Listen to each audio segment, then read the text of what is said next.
Just a quick recap of what we have done in previous classes. We started with the macroscopic balance, in which the extensive property of a system, how would that change inside a control volume as a result of unsteady state effect and as a result of convective motion of fluid coming into the control volume.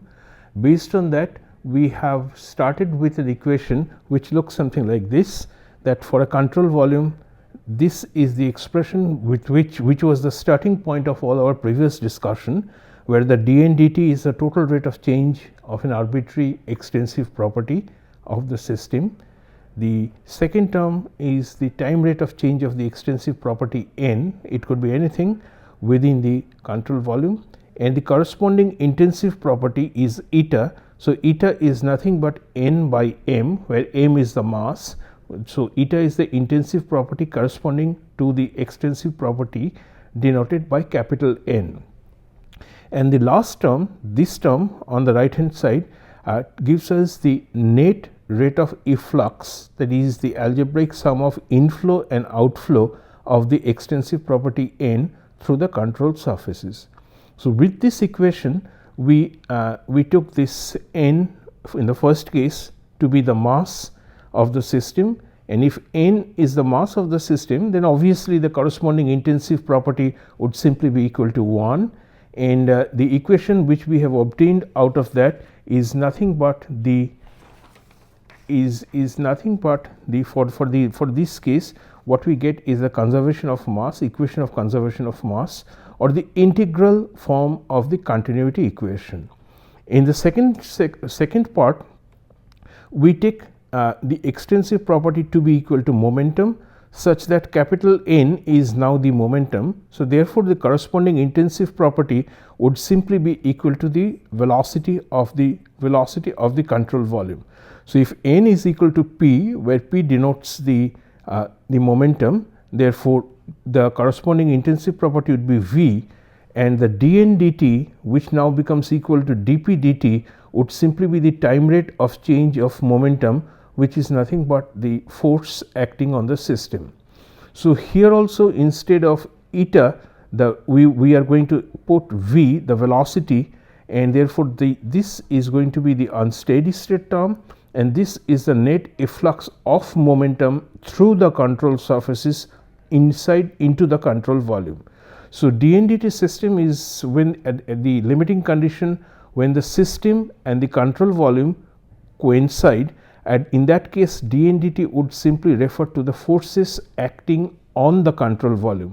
So, when we have forces acting on the control volume, the relation that we have obtained is the force acting on the control volume is equal to the time rate of change of momentum of the control volume and the net momentum efflux into the control volume, and the forces are identified as either the surface force or the body force. The common examples of surface forces are the pressure and shear, whereas an example of body force could be the gravity force acting in the system.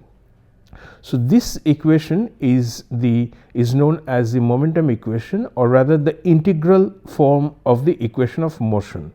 The points to note here are that all velocities that we refer here are measured relative to the control volume, and by convention mass in is always taken to be negative because of the dot product of velocity and the area vector, where the area vector is always directed perpendicular to outwards, perpendicular to the control surface, and mass out would be positive. Starting with this and with some more simplifications, we have ultimately obtained an ordinary differential equation, and where u is the free stream velocity, theta is the momentum thickness that we have earlier derived to be equal to this, and del star is the thickness, is the displacement thickness, which is obtained previously in this form. So, the beauty of this equation is that first of all it is an ODE, and it does not say anything about tau w, the nature of tau w. So, whether it is laminar flow or turbulent flow. So, therefore, this equation in the momentum integral equation in its present form is equally valid both for turbulent flow and for laminar flow. And since we have the variation of the free stream velocity incorporated into the equation, therefore, this equation is also valid for cases in which it's a curved surface such that the free stream velocity is also a function of the axial position.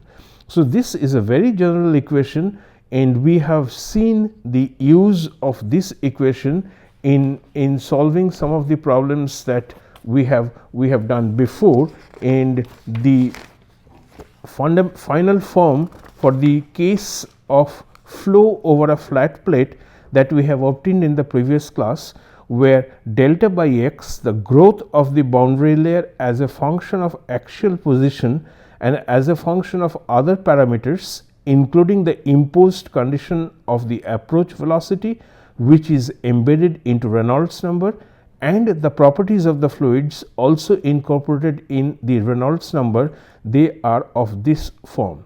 If you recollect the exact solution for flow over a flat plate, which the exact solution which is also known as the Blasius solution, the form of the equation was exactly the same, only difference is the variation in the value of the constant. In the case of exact solution it was 5, whereas in the case of the momentum integral equation it was 5.48. Similarly, we have defined what is the shear stress coefficient, defined as tau w, the wall shear stress, divided by half rho u square, where u is the free stream velocity. So, we following this and incorporating the expression of delta from here, we have obtained the expression for the shear stress coefficient to be equals 0.73 by Rex, and our result from the exact solution of Blasius was the same form, only difference is in the value of the constant. So, we are getting we can predict the growth of the boundary layer within an accuracy of plus minus 10% when in comparison with the Blasius solution. And similarly, the coefficient of friction, the friction coefficient is also very close to the friction coefficient obtained from the exact analytical solution. Now, considering the problems which one encounters in solving a partial differential equation, even for the simplest possible case of flow over a flat plate, the approach of momentum integral equation is therefore is quite helpful. And we would see later on that since this equation takes into account the possibility of having turbulence present in the system, the range of applicability of this equation is much more, and it is quite easy to handle in comparison to the exact analytical method. So, what additionally we have done is that we have seen how to first assume a possible velocity profile inside the boundary layer for the case of laminar flow, and they were expressed, for example, in the previous problem as a polynomial a plus b eta plus c eta square, where eta is the dimensionless distance from the wall defined as y by delta, where y is the distance from the wall and delta is the local value of the boundary layer thickness. So, if Vx by u, velocity inside the boundary layer divided by the free stream velocity, so that is the dimensionless velocity defined as Vx by u, if it is expressed as a plus b eta plus c eta square, then using the boundary conditions, the relevant boundary conditions, and the relevant boundary conditions are no slip at the solid liquid interface. That means Vx by u is 0 when eta is 0. Secondly, the velocity approaches the asymptotically, the velocity approaches the free stream velocity at the edge of the boundary layer, and at the edge of the boundary layer eta is simply equal to 1, since y is equal to delta. So, at eta equals 1, that means at the edge of the boundary layer, the value of the dimensionless value of the velocity would be equal to 0, and also the gradient of the velocity at that point, that is at eta equals 1, would also be equal to 0, since the velocity approaches the free stream velocity asymptotically. So, using these conditions, we were successful in evaluating the values of A, B and C, the constants A, B and C, and we have obtained an expression for the velocity. The expression for velocity, when substituted in the momentum integral equation, gave us the results that I have just described, that is and we could compare, we could benchmark the utility, the accuracy of momentum integral equation by comparing it with the results which were analytically obtained, and we compared the expression of delta and we compared the expressions of CF. In both cases, they come out to be very close to each other. The reason for that is, since boundary layer is extremely thin, and if we could correctly identify what would be the boundary conditions at the solid liquid interface and at the edge of the boundary layer, then what happens in between is probably going to have very small effect on the overall growth pattern of the boundary layer and the value of the friction coefficient. So, this is the reason why momentum integral equation is successful in providing an expression, correct expression for delta and for correct expression for CF.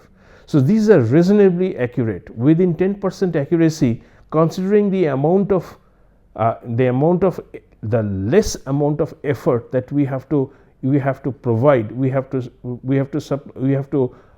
do in terms of getting the solution. This is a welcome change. So, from now onwards, we will restrict ourselves to the solution of boundary layer phenomena using momentum integral equation. Before I move on to the treatment of the turbulent boundary layer, which was not possible using any analytic method, we would in this class we would first try to see how to solve one more problem where the profile of the boundary layer, the profile of velocity inside the boundary layer is provided, and with that velocity profile we would again see how close we are to the actual value of the boundary layer. So, the first problem that we would do in this tutorial class is, given a velocity profile, can we find out what is the expression for the growth of the boundary layer and what is the expression for the friction coefficient, normally denoted by CF. So, in this problem it has been mentioned that the velocity profile inside the boundary layer is simply linear. So, that is the simplest possible variation. So, it varies with a value equal to 0 on the solid surface to a value equal to v at the edge of the boundary layer, where this velocity is essentially the free stream velocity.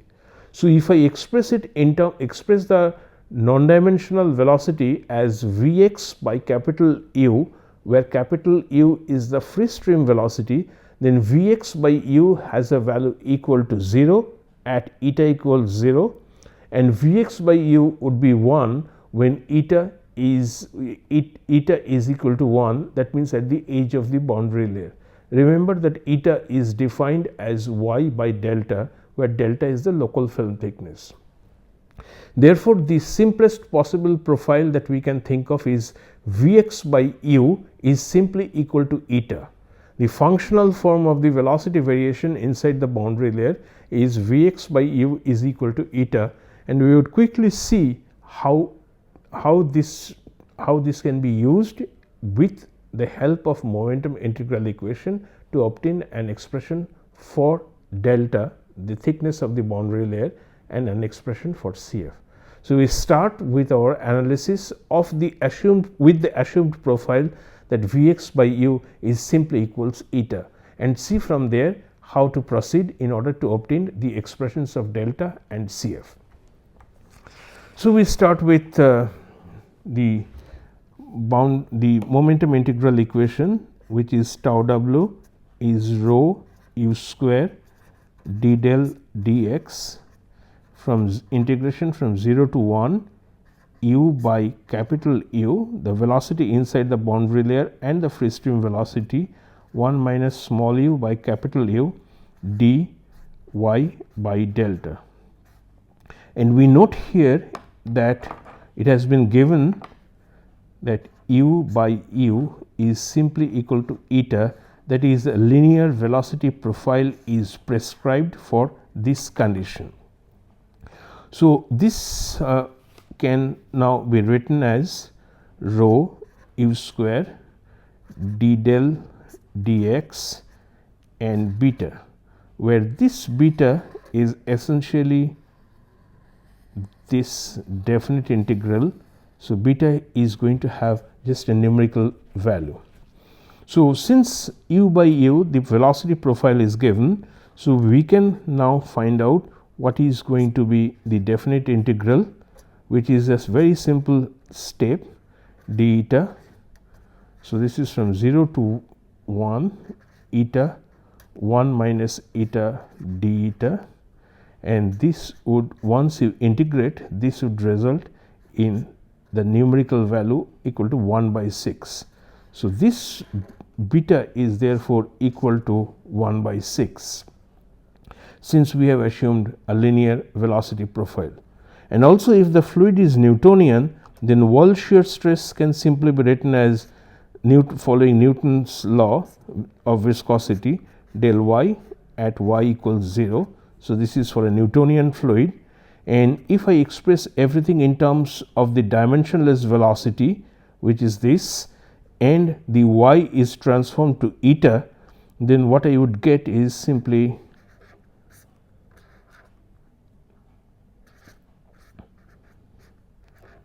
the dimensionless velocity and the dimensionless distance. Everything is evaluated at y by delta to be equal to 0.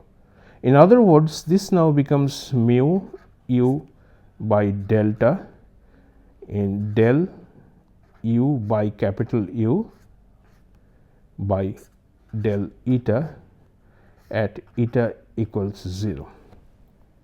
Now, since the velocity profile is provided to me, the velocity profile is provided, so this is simply going to be equal to 1, and therefore, the expression for tau w would be equals mu u times delta.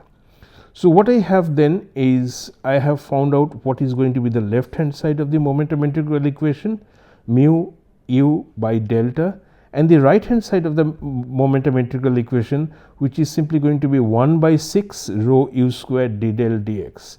So, this therefore is simply an ordinary differential equation, and the final form of the ordinary differential equation would simply be equals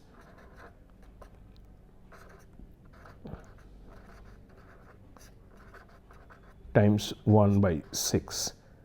This equation can now be integrated, and once you integrate this equation, what you would get would be del square by 2 equals 6 mu by rho times capital U times x plus c, where this c is the constant of integration, and c can be evaluated through the use of the boundary condition that at x equals 0, that means at the start of the plate x equals 0, delta, the thickness of the boundary layer, must be equal to 0.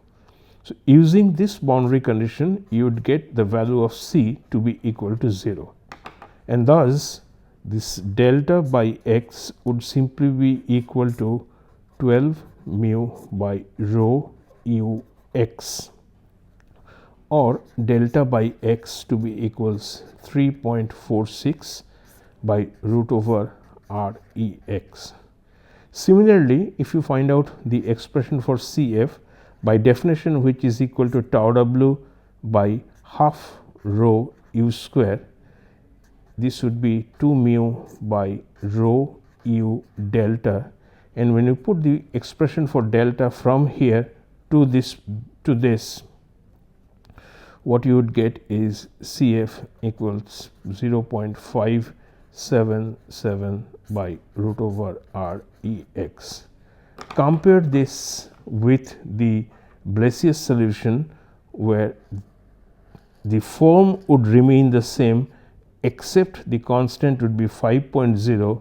Again, the form here would remain the same, the constant is going to be equals to 0.664. So here you see that even a very simple approach, the simplest possible velocity profile, if you assume that, you still are not too far off from the analytical result which was obtained by solving a partial differential equation numerically and using the concepts to obtain the exact form of the boundary layer growth or that of CF.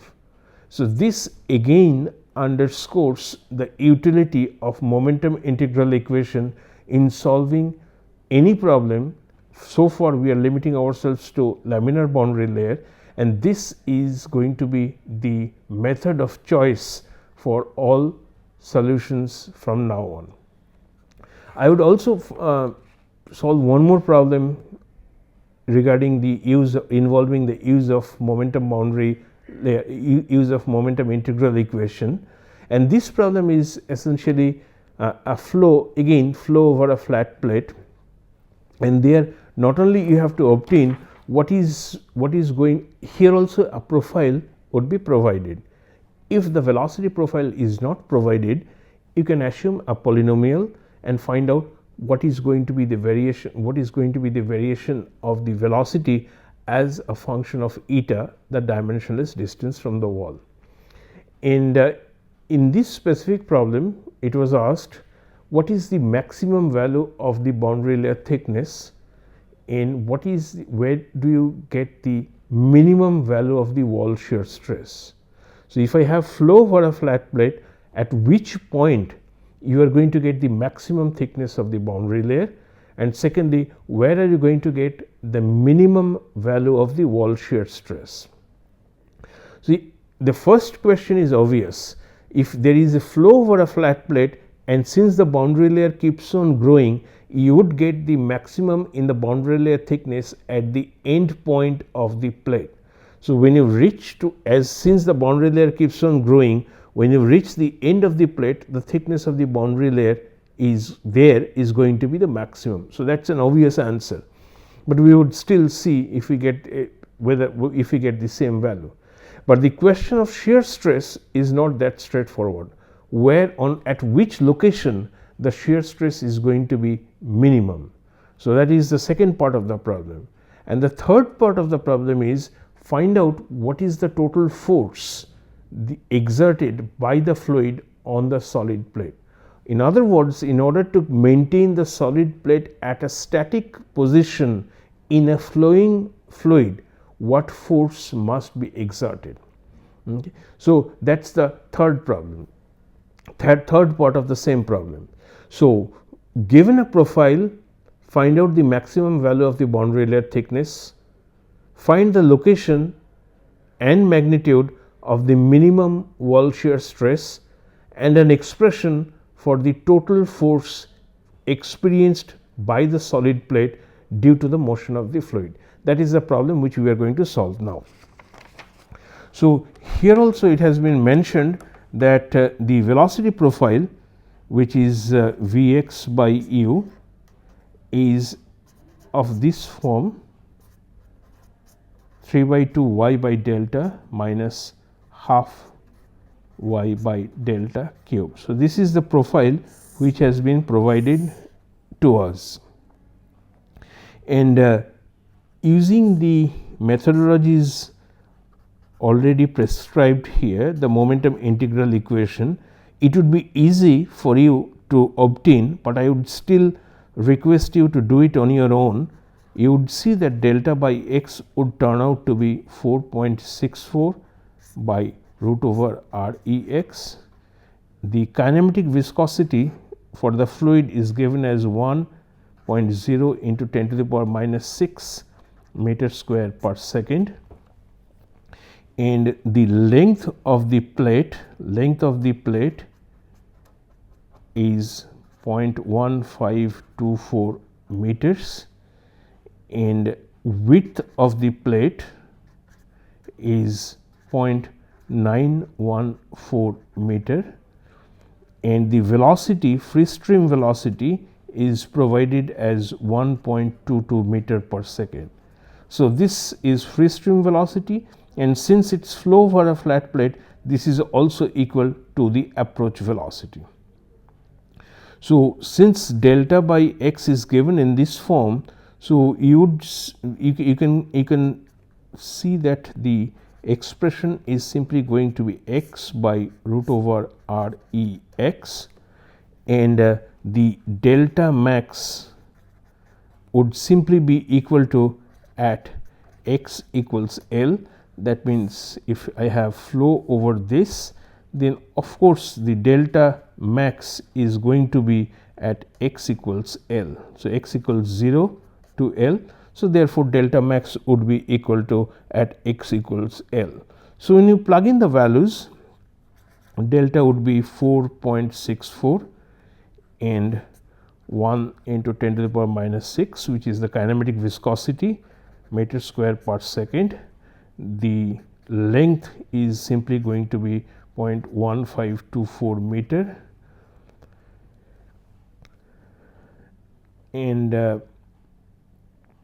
the velocity is free stream velocity is 1.22 meter per second, square root of that, and your delta max would turn out to be 1.657 into 10 to the power minus 3 meters, or roughly it's close to 2 millimeters.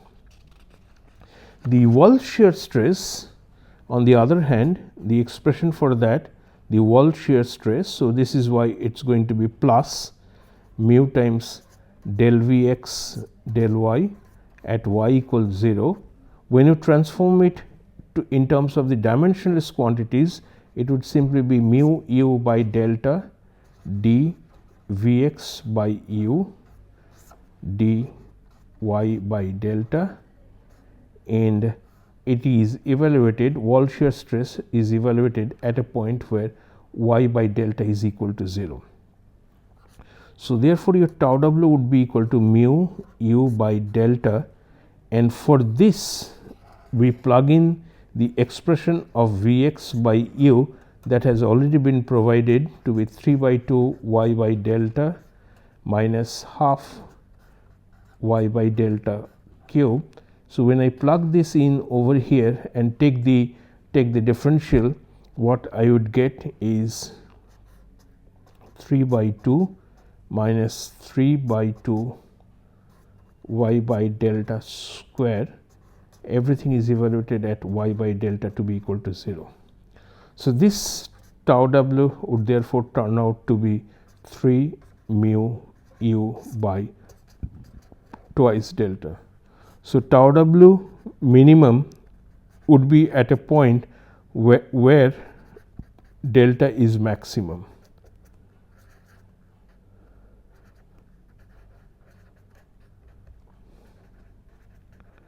And when you, so tau w minimum would be equal to 3 mu u by 2 delta max, and when you plug in the values of delta max, mu, u and delta, the numerical value of this you are going to be equal to 0.552 Newton per meter square.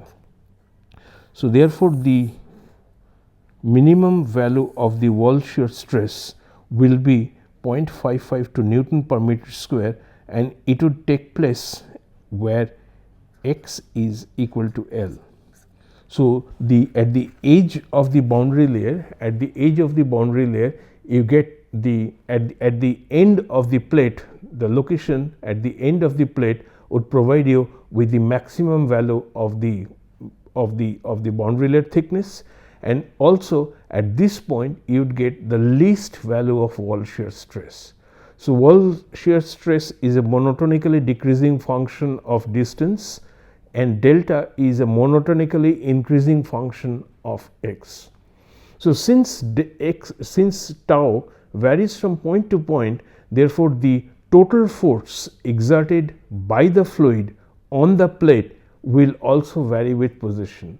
So to obtain the total force, since we know that shear stress is equal to force per unit area, so the total force on the plate would be provided if we integrate tau w over the entire area. So the force by the fluid on the plate F, if we denote it by F, would simply be integration tau W dA.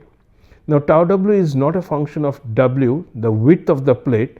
So if I take the W outside, it would simply be integration from 0 to L tau W times dx. So that would be the expression for force exerted by the fluid on the solid plate. So which if we do it here, so the force Fd, and the term d here stands for the drag force. So this is a force due to the friction of the moving fluid over the stationary plate, commonly denoted by drag force. The expression of that would be the integral over the surface tau W times dA. So if I express it, since we understand that tau W does not depend on W, so it's tau W times dx, and the W can be taken outside. And what you do here is you are going to put the expression of tau W in here, and therefore you would get from 0 to L 3 mu u by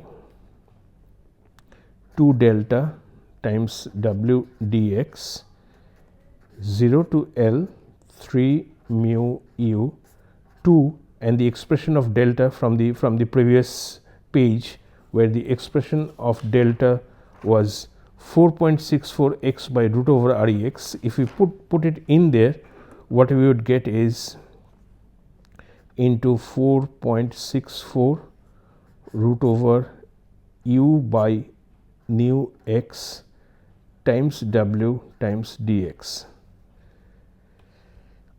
So tau W, the final expression would be integration 0 to L 3 mu u by 9.28 root over u by nu x times dx.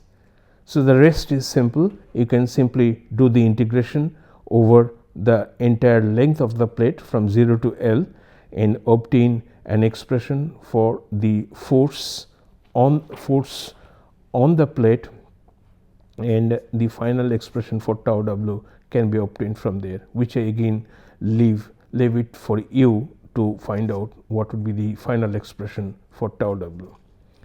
So this again underscores the advantage of using the momentum integral equation. Now I think we are confident enough that we would be able to try to solve turbulent flow inside a boundary layer. Now the moment we introduce the concept of turbulent flow, the moment we allow turbulence present in the system, there are a few things which we have to keep in mind. First of all, the expression of tau, the shear stress, to be, if it's a Newtonian, to be equals minus mu times velocity gradient will no longer hold. Okay? Because in turbulent flow, the transport of momentum is not only by the molecular motion, it's the actual physical motion of packets of fluid having different velocities from one point to the other. So the momentum transfer will no longer remain a molecular phenomenon.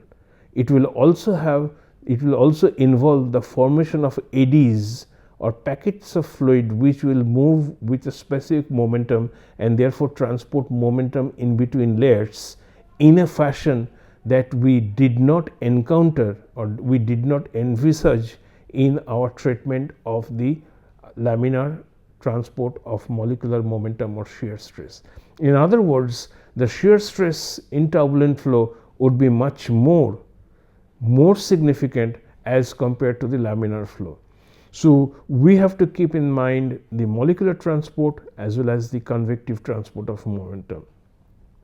The moment we bring in the concept of eddies, then we would see that the stresses that we have encountered in laminar flow will have to be modified by incorporating additional terms in the Navier-Stokes equation, collectively known as Reynolds stresses, which depend on the locally fluctuating component of velocity as a result of turbulence present in the system. So it's a very complicated case. Whenever we talk about turbulence, mathematically treating, it is possibly easier to visualize what happens in turbulent flow, but whenever you try to explain it mathematically, it becomes very complex. So here again, the use of momentum integral equation and the approximations that we would use would definitely be helpful in obtaining closed form expressions of shear stress and growth of boundary layer, the expression for drag force, and so on in turbulent flow. That's what we are going to do in the next class.